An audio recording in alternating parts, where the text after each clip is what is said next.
All right, before we go too far, let's clarify some of the notation around sequences. There are really two common ways to denote a sequence. The first is to actually give the list of numbers. So for example, you might have something like the sequence 1, 2, 4, 8, 16, and so on. And as I mentioned before, we'll use curly braces to enclose the terms in the sequence.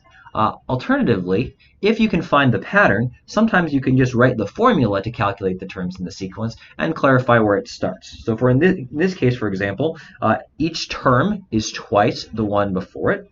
And so the formula for the terms in the sequence would be just 2 to the n, where n starts at 0. Plugging in 0, we get 2 to the 0, which is 1. Next, we have n equals 1. So that would be 2 to the 1, which is 2. And in this case, the sequence goes on forever.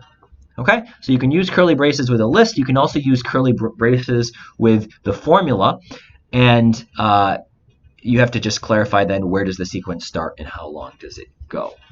And sometimes we'll even use the shorthand just an equals 2 to the n with n equals 0, 1, and so on to mean the same thing. So those are really three different ways of writing down the terms in the same sequence.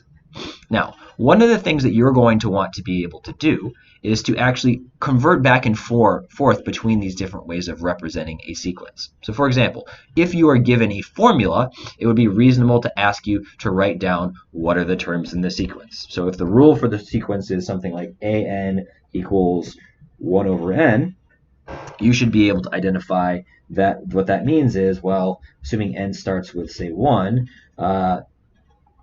that a1 is just 1, a2 is just 1 over 2, and a3 is 1 over 3, and so on. Notice all that we're doing here is when we choose a subscript to be an integer, we plug that into the formula just like we were plugging into any sort of function.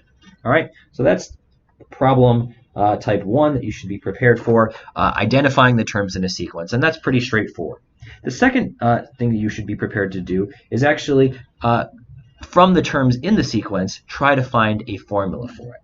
So for example, let's suppose we have a sequence that looks something like this. We've got the first term is 2, then negative 1/2, 1/8, negative 1 over 32, 1 over 128, and so on. All right. So this is problem type 2. It would be useful to be able to find a formula that could allow us to then determine, hey, what's the next term in the sequence? Now, there are a couple of pitfalls here. One, there are many sequences that start with those 5 terms. There's no reason it has to have one particular rule. But the most reasonable, the simplest description of this would be to assume that there is a consistent pattern. And if that pattern were to hold, then we could apply that to predict the next one. So for example, here, it looks like if you take the ratio of consecutive terms, so you take negative 1/2 over 2, or 1/8 over negative 1/2, or negative 1 over 32 over 1/8. So you divide the next term by the current one, you'll see that there's a constant ratio.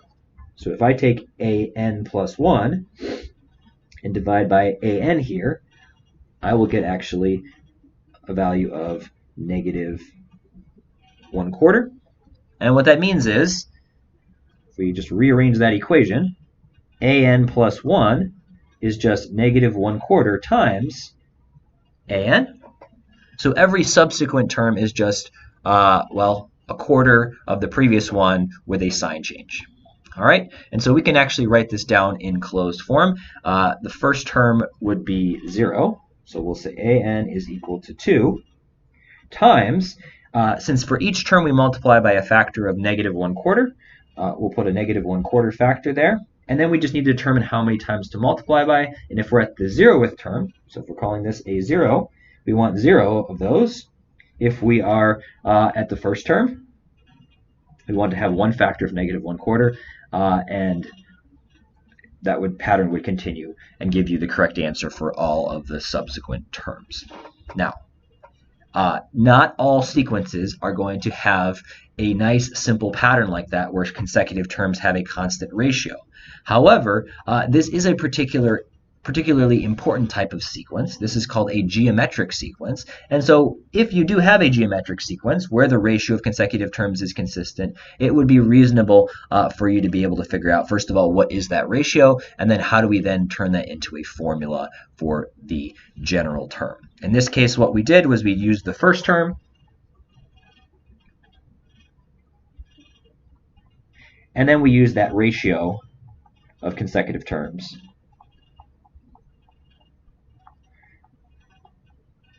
Which was raised to a power to determine how do we calculate all future terms from there. All right, so two things you should be able to do. You should be able to, using the formula for a sequence, list off the terms, and similarly, we should be able to go in the opposite direction for at least simple patterns like a geometric sequence. We should be able to take the terms and then identify the formula.